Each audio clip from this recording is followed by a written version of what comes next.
Hello everyone, कैसे हो? Welcome to Indian kingdom at England. आज का वीडियो बहुत ही हेल्पफुल होने वाला है। ये जो वीडियो मैंने बनाया है उसमें मैं डिटेल देने वाला हूँ कि अगर आप यहाँ पे यूके में हो और अप्लाई करना चाहते हो ड्राइविंग लाइसेंस के लिए, कार के लिए या मोटरसाइकिल के लिए, उसकी क्या प्रोसीजर रहती है, क्या क्या आपको चाहिए, कैसे प्रिपेयर कर सकते हो, वो सारी चीज़ मैं बताने वाला हूँ। तो स्टे ट्यून्ड एक्चुअली। ठीक है, तो लेट्स गेट स्टार्टेड। ये जो वीडियो है मतलब कोई भी इमिग्रेंट है कोई भी कंट्री से तो उसके लिए एक्चुअली एप्लीकेबल है।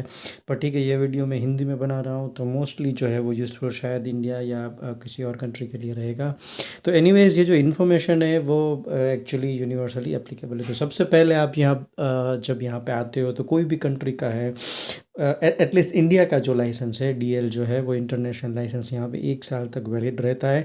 उससे आप जो है यहाँ पे कार चला सकते हो। ठीक है, हैविंग सेड दैट आपको यहाँ पे 1 साल के बाद जो है डीएल लेना पड़ता है, एक्सचेंज नहीं कर सकते हो। कुछ कंट्रीज़ है जो फॉर एग्जांपल यूरोपियन कंट्रीज़ है, स्वीडन या ऐसी कोई कंट्रीज़ है, उसका जो लाइसेंस है वो आप यहाँ पे एक्सचेंज करके यूके का ले सकते हो, जो इंडिया के लिए अप्लीकेबल नहीं है।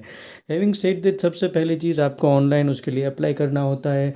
पर उसमें एक रूल ऐसा है कि आपको जो है एग्ज़ाम देने से पहले 185 डेज़ का रेसिडेंसी यूके में चाहिए। ये जो रूल है थोड़ा जो है वो काइंड ऑफ डिस्प्यूटेड है। डिस्प्यूटेड इन द सेंस, आपको जो एग्ज़ाम देने जाते हो तब तो कंपलसरी 185 डेज़ होना ही चाहिए। बट आप जब अप्लाई करते हो उस टाइम पे क्या ज़रूरी है कि नहीं, वो थोड़ा कन्फ्लिक्टिंग है। बट ठीक है, to be on safer side 185 days के बाद अप्लाई करो, ऑनलाइन जाओ और वहाँ पे अप्लाई करो। अप्लाई जब कर रहे हो तो ये चीज़ याद रखना कि वहाँ पे मैनुअल और ऑटोमेटिक के लिए कोई भी अलग ऑप्शन नहीं रहता है जब आप अप्लाई करते हो प्रोविज़नल लाइसेंस के लिए। तो फर्स्ट स्टेप जो है आपको प्रोविज़नल के लिए अप्लाई करना होता है, उसकी फ़ीस देना होता है, आपका एड्रेस देना होता है।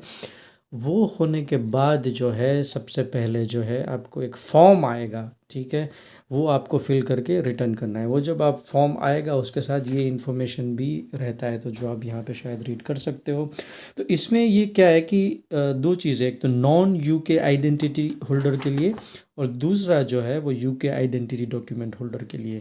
अगर आप यहाँ पे इमिग्रेंट हो और नए हो तो mostly non UK identity holder में आपका नाम आएगा, जिसका मतलब ये बनता है कि आपके पास यूके का पासपोर्ट या और कुछ चीज़ नहीं है जिसके लिए ये एप्लीकेबल है। उनके लिए प्रोसीजर थोड़ा जो है सिंप्लीफाइड हो जाता है इन अ सेंस, उन लोगों को जो उसका आइडेंटिटी डॉक्यूमेंट जो है वो फिज़िकली भेजना नहीं रहता है। पर अगर आप नॉन यूके आइडेंटिटी होल्डर हो फिर भी प्रोसीजर उतना टीडियस नहीं है। उसमें आप देख सकते हो ऑप्शन से यहाँ पे लिखा है और ऐसा करके। तो सबसे पहले जो है जनरली लोग कंफ्यूज होते हैं ये शेयर कोड के लिए। अब शेयर कोड जो है यहाँ पे दो चीज़ों के लिए जनरली अगर आप इमिग्रेंट हो तो यूज़ होता है। अगर आप कहीं पे जॉब के लिए अप्लाई कर रहे हो या तो फिर आप कहीं पे रेंट के लिए अप्लाई कर रहे हो तो भी जो है शेयर कोड मांगा जाता है।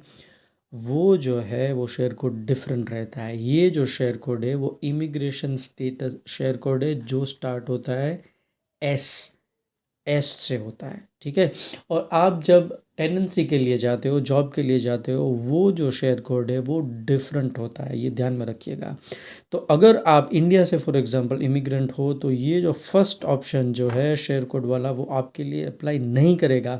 आप ये वेबसाइट पे जाके भी अगर आपका इमिग्रेशन स्टेटस प्रूव करना चाहोगे तो नहीं होगा। एक्चुअली वो बोलेंगे कि आपका रिकॉर्ड फाउंड नहीं हुआ है, क्योंकि हमारा जो वीज़ा हमें जो मिलता है वो कुछ डिफरेंट टाइप से मिलता है। अगर आप यूरोप से यहाँ पे आ रहे हो, यूरोप के यहाँ पे लेट से सेटलमेंट हो रहे हो, ईयू के रेसिडेंस हो, तो आपका जो वीज़ा होता है वो अलग तरीके से निकलता है। उसमें ये जो शेयर कोड है वो ऑनलाइन आपको मिल जाएगा विच स्टार्ट्स विथ एस। तो ये बहुत इन्फॉर्मेशन कम जगह पे मेरे को मिली थी, मैंने स्टडी करके ये निकाली है, तो ये याद रखिएगा। होपफुली आपको भी इन्फॉर्मेशन यूज़फुल रहेगी। तो पहला जो ये है ये वाला हमारे लिए एप्लीकेबल नहीं है। तो सेकंड वन जो है बीआरपी, ये जो है वो हम कर सकते हैं। बीआरपी जो है आपको ओरिजिनल फिजिकल भेजना पड़ेगा एक्चुअली, या तो फिर आपको जो है वो पासपोर्ट भेजना पड़ता है। जनरली लोग बीआरपी भेज देते हैं क्योंकि बीआरपी जो है it's kind of unique to UK of course. तो क्या है कि कुछ भी हुआ तो आई मीन यूके में आपको प्रॉब्लम है, बट पासपोर्ट अगर गया तो it's a little big problem actually. तो बीआरपी जो है आपको ओरिजिनल जो है वो भेजना रहता है। अब जेन्युइन क्वेश्चन ये आता है कि अगर आपने भेज दिया और इधर उधर हो गया तो क्या। तो उसके लिए मेरा जो है वो सजेशन ये रहेगा कि आप जो है रॉयल मेल या कहीं पे भी आप करो जो ट्रैकिंग और साइन वो वाला जो है वो ऑप्शन आप ले लो। तो क्या होगा कि आप जो है आपको ट्रैकिंग ऑनलाइन मिल जाएगा, आपको जो है साइन वहाँ पे जो रिसीव करेगा उसका साइन मिलेगा। तो वो फुल्ली ट्रैक हो सकता है। अगर आप सस्ते ऑप्शन पे जाओगे जो कि 1 पाउंड 1.5 पाउंड पे हो जाता है, उसमें क्या है ट्रैकिंग नहीं मिलता है, तो कहीं पे भी कुछ भी हुआ तो BRP कार्ड लॉस हो सकता है एक्चुअली। अब लेट्स से ये बात हो गई भेजने की, आप घर से DVLA को भेज रहे हो उसकी बात हुई, पर व्हाट अबाउट रिटर्न? रिटर्न का क्या है? तो रिटर्न के लिए भी आप क्या करो कि पोस्ट जो है, पोस्टेज जो है, स्टैंप जो है वो आप पोस्ट ऑफिस जाके निकलवा लो और उसके पैसा जो है वो पे कर दो, और जो पोस्टेज जो है वो आप उसी एनवेलप में डाल के उनको भेज सकते हो, जिसमें आप BRP भेज रहे हो, जिसमें आपका फिल्ड फॉर्म भेज रहे हो, जिसमें आपका फ़ोटो रहता है, साइंड फॉर्म रहता है, उसमें ही आप वो जो पोस्टेज जो है वो आप भेज दो, ताकि वो लोग जब आपको BRP रिटर्न कर रहे हैं वो भी ट्रैक्ड रहेगा, तो आपका BRP लॉस्ट होने का कोई चांस ही नहीं है। प्राइस की बात कर लूँ तो वो तकरीबन आपको 14 पाउंड तक हो जाएगा एक्चुअली, दोनों साइड का, विच मीन्स 1400 रुपीज़ और वट एवर। ठीक है, आई मीन खर्चा एक टाइम का है, लॉस जो है वो बहुत ही बड़ा है। To be very honest, Royal Mail के साथ मेरा भी इतना अच्छा एक्सपीरियंस नहीं है, क्योंकि मैंने इंडिया में कुछ डॉक्यूमेंट भेजे थे वो टोटली वो लॉस्ट हो चुके हैं, उसमें मेरा साइंड भी आधार पान सब कुछ था, and I mean it's pain. Anyways, तो ये एक चीज़ है, वो ध्यान रखिएगा, दोनों का पोस्टेज पे कर दो, साइंड एंड ट्रैक रखना। वापस जब आएगा तो आपका BRP जो है वो आपने जो ट्रैकिंग वाला पोस्टेज भेजा है उसके साथ आएगा, और प्रोविज़नल लाइसेंस जो है वो रेगुलर रॉयल मेल से आएगा, which is not a problem, क्योंकि वो 1-2 वीक के बाद भी आता है, तो आपको कुछ प्रॉब्लम नहीं होना चाहिए। ठीक है, तो ये काफ़ी इन्फॉर्मेशन हेल्पफुल था। अब दूसरी बात, वो आने के बाद आपका जो थ्योरी टेस्ट है वो आप बुक कर सकते हो।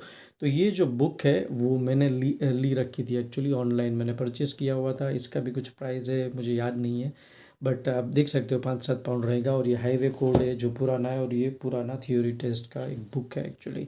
तो ये मैंने एक्चुअली पढ़ी हुई थी, और उसके बाद मैं थ्योरी टेस्ट देने के लिए गया था। थ्योरी टेस्ट बुक करने के लिए आपको कुछ नहीं, जो प्रोविजनल लाइसेंस नंबर है वो आप डाल के बुक कर सकते हो, उसके स्लॉट बहुत ही ईजी मिल जाते हैं एक्चुअली, इतना प्रॉब्लम नहीं होता है।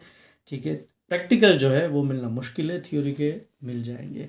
प्रिपरेशन करने के बाद ही जाना एक्चुअली, क्योंकि यहाँ के थियोरी टेस्ट भी उतना सिंपल नहीं रहता है। थियोरी मल्टी ऑप्शन टेस्ट तो रहता ही है, उसके साथ हज़ार्ड परसेप्शन टेस्ट भी रहता है, जिसमें वीडियो दिखाए जाते हैं और आपको हज़ार्ड जो है काफ़ी नैरो टाइम विंडो में क्लिक करके फाइंड करना होता है। आप ऑनलाइन देख लीजिए ये सारी इन्फॉर्मेशन, ठीक है, तो वो रहता है।